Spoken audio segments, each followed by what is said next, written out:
Hey everyone, welcome to my channel. My name's Mittins and today I'm going to be talking about my tips for Shin Megami Tensei 5 for new and returning players to make the experience more enjoyable. To preface this video, I just want to let you guys know that I'm mainly going to be talking about gameplay features from Shin Megami Tensei 5 specifically, and not the series as a whole, because I feel that there are already many videos talking about tips for new players for Shin Megami Tensei in general, such as demon negotiation, fusion, the press turn battle system. So I wanted this video to be inclusive of both new players and returning players of the series, whether they're coming from SMT4 Apocalypse or SMT3 Nocturne HD Remaster. I just want this to be for everybody.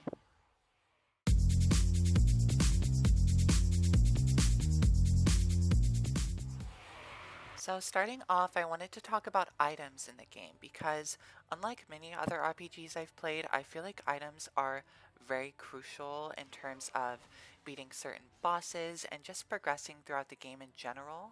So I wanted to touch on those first because they're very important in my opinion. So one of the most important items in the game is the spyglass.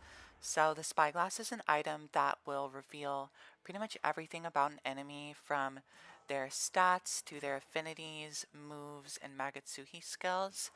This is super useful in terms of killing Mitoma because you're able to reveal their weakness and kill them. Almighty damage does work on them, but it's not as accessible early game, so spyglasses are super important. They're also very useful for boss fights if you're the kind of person like me who likes to go into a boss fight blind instead of looking up their info on the internet. The spyglass is pretty much a necessity. Another important item in the game is the dampener. So dampeners are an item that will nullify an attack of a certain type for your whole party. These are super important for boss fights where the boss is about to hit you with their most powerful move, and you use that. You basically block and nullify that damage and they lose their press turns. So these are very necessary. I try and have honestly like 3 of every type in my bag just in case. So I highly recommend you keep them on you at all times. Another item I try and keep on me is the smoke ball. So smoke balls just allow you to flee any battle without fail. Super useful, you know, in SMT, you never know when a battle can go south. It could be going great, and then all of a sudden, demon gets a crit, gets an insta-kill, hits a weakness, whatever. Your people start dying, you know? So it's really important to have a smoke ball on you for emergencies. Trust me. Another item that is super useful in this game is the grimoire. So grimoires allow you to level up a demon 1 level as long as they're a lower level than you. And honestly, they're not hard to come by at all. I like pretty much always have like 30 to 35 in my inventory at all times, which is crazy. So I would recommend just using them on any demon that you're actively using in combat that is a level lower than you. It just keeps them up to par with you and really helps for boss fights and combat in general. So yeah, use the grimoires. They're very common. Another item that is super handy in combat is the elemental gems. So these deal heavy magic damage of a certain element to an enemy, and the damage actually scales off of the magic stat of whoever's using it, which is super cool. So it's not like a set amount. If the demon or Nahobino using it has a high magic stat, it'll deal a lot of damage. And I'm going to talk about it later in the video, but there is a miracle that allows your demons to use items. So having a variety of these gems is super useful for just maximizing those press turns, especially if your team is lacking a certain element. So yeah. So those are all the items that I find most useful in the game. If you're going to take anything away from this, use the items. They're really easy to come by. They're cheap at the shop at Cadaver's Hollow. Maca is pretty easy to come by in this game too, so there's really no reason for you to be hoarding them. I would use them while you have them, because you're going to get more soon anyways.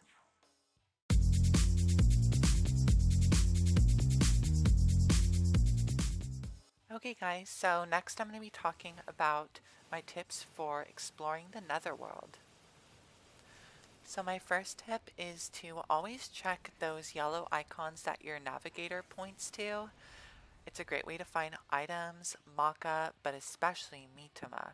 That's how you grind, level up, get grimoires, gospels, etc. So I try and click on those whenever I can. I know it's kind of annoying, like sometimes I feel like every 5 seconds Amanazako is like yelling at me, but it will be to your benefit if you look.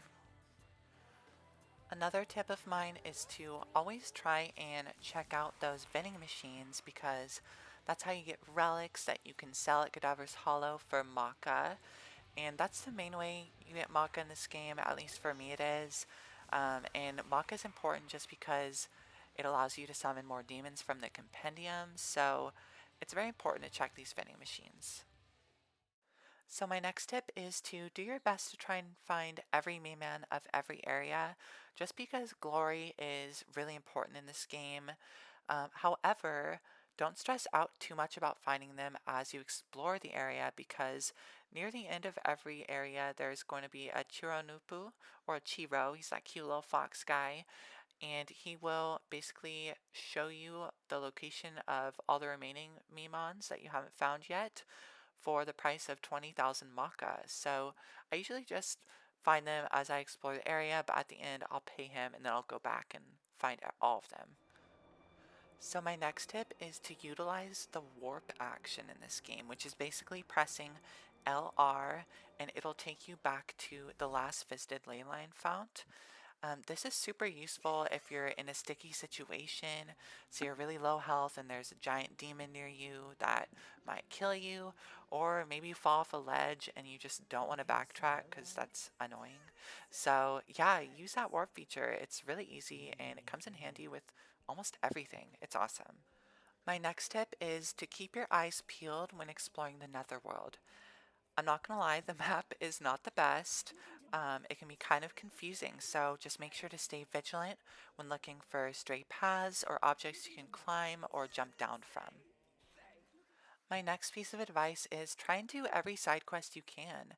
They're really not that difficult to complete, and the rewards are definitely worth it.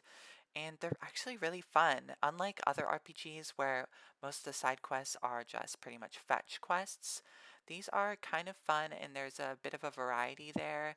And I don't know, they feel very fulfilling. So I would recommend doing as many as you can, if not all of them. My next tip is to do your best and find every item in every area. So those are those yellow crystal looking things that are super satisfying to cut with your sword. A lot of these are going to be essences that offer very useful skills and affinities, so I would highly recommend seeking out every item if you can. My last tip for exploring the netherworld is to make sure and find every petrified demon statue in the game because it's basically a free level for all of your demons. Super helpful. It's up to you if you want to use them when you find them or come back to them and save that experience. If you do want to come back to them, luckily there will be a little icon on your map once you discover them. So, yeah, try and find these, they're really helpful.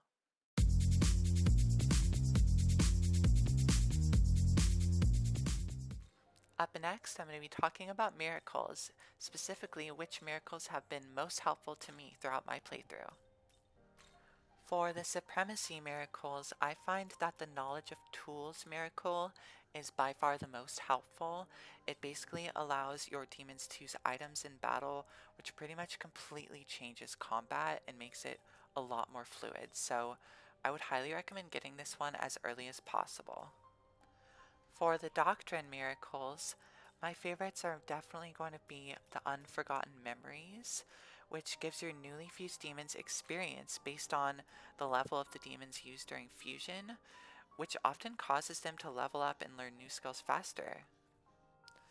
Additionally, the Art of Essences miracles are super helpful because they help you inherit more skills from your essences, which just allows you to maximize the benefits of those. Another miracle that I would highly recommend getting early on in the game is the Divine Amalgamation miracle. This lets you inherit affinities from demon essences, which is super useful when it comes to countering a boss who knows some really strong elemental attacks. Just be extra careful and make sure you don't inherit any essences that are weak to Hama or Mudo because those are insta-kills. Up next are the Awakening Miracles. Now for these miracles, I find that the Demon Proficiency Miracle is one of the most helpful ones. It basically increases the demon's skill slots, which is super useful for fusion just to create the most ideal moveset. Additionally, the Divine Proficiency Miracle is just as useful, which basically just increases the Naobino's skill slots. Last but not least is the Divine Garrison Miracle. This miracle will continuously increase your available demon stock. This allows you to recruit more demons when exploring the Netherworld, which is super helpful because it'll give you more options when fusing demons. The Cosmos miracles are honestly pretty subjective. It really just depends on what kind of build you're going for. Luckily, there's options for everything.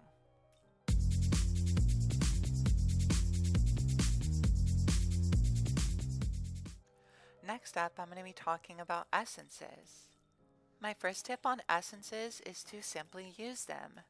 They might not seem like it at the beginning, but they'll become very abundant later in the game, as long as you're doing side quests and acquiring all the items on the world map, so it's better to use them rather than hoard them. Another tip I have about essences, which might already seem pretty obvious, but as long as you have the Divine Amalgamation Miracle, if you're having trouble beating a boss, just change the Naobino's resistance to counter it.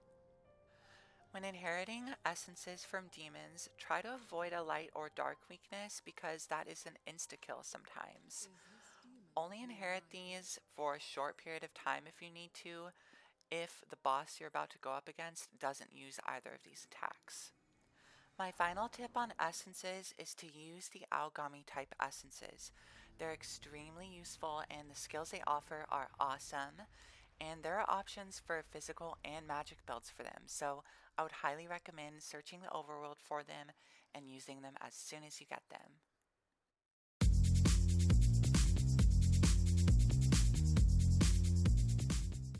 For my final tip, I'm going to be talking about boss fights and certain strategies and ways you can make them more easy to overcome. While you might be able to get away with this with mini bosses or side quest bosses, for main story bosses, I would highly recommend going into the fight with a full Magatsuhi gauge if possible. It'll make the fight a lot easier and shorter. Some fights in this game can be a total endurance test, and some of the bosses are total damage sponges. So having that full Magatsuhi gauge has the potential to shorten the duration of the boss fight significantly. My next tip is to use a spyglass on the first turn if you have one. This will not only reveal the boss's skills and affinities, but it will also reveal their Magatsuhi skill. This will allow you to use a dampener against the elemental type of the boss's Magatsuhi skill when they're about to use it. If you don't have the correct dampener, just make sure to guard. This will allow your demons to resist the element if they are weak to it, and if they're using Ongamatoki critical, then it will not be a critical hit if you're guarding. While later in the game, you'll have access to excellent buff and debuff skills such as Luster Candy and Debilitate. However, for the first half or 2/3 of the game, I typically would just use Mataru Kaja to buff your attack and Marakunda to debuff their defense. While Masuku Kaja, Masukunda, and Maraku Kaja are all very useful, I found that the best way to beat a boss was just using Mataru Kaja and Marakunda. Total side note here, and this tip is mainly just for combat in general, but use status effects. They're really good in this game, and utilizing them can really come to your advantage. In terms of Magatsuhi skills, while you will get access to more and more throughout the game as you acquire the demon talismans of the respective races of the demons, I still find that the Ongamatoki critical Magatsuhi skill, the first one you get, is the most useful. There's not much that can top getting 8 press turns, especially if you've buffed yourself and debuffed your opponent. This can really change the outcome of a boss fight, and it's really saved my butt when I've been in some tight situations. This kind of goes without saying, but if you're having trouble beating the boss, tweak your team composition a bit. Fuse some new demons, fuse them with essences, make sure they are resisting the boss's elemental attacks and that they have attacks that hit the boss's weakness just to maximize those press turns. My final piece of advice is that dying is okay, and sometimes it's inevitable. Go into every boss fight knowing that death is a possibility, and then learn from your attempts. I find that this method is more organic and rewarding rather than just looking up the boss's stats online. You'll learn more about how the game works and how to play future Shin Megami Tensei games by beating bosses through trial and error. Alright guys, that concludes my top tips for Shin Megami Tensei 5. I'm sure there's some that I forgot to mention. This is a huge game after all. So if you have any tips to add, make sure to leave them in the comments below so other people can see them. Alright everyone, thank you so much for watching. Make sure to subscribe if you want to stay up to date with my content. I'm going to be posting a few more videos on SMT5, so stay tuned for that. Bye!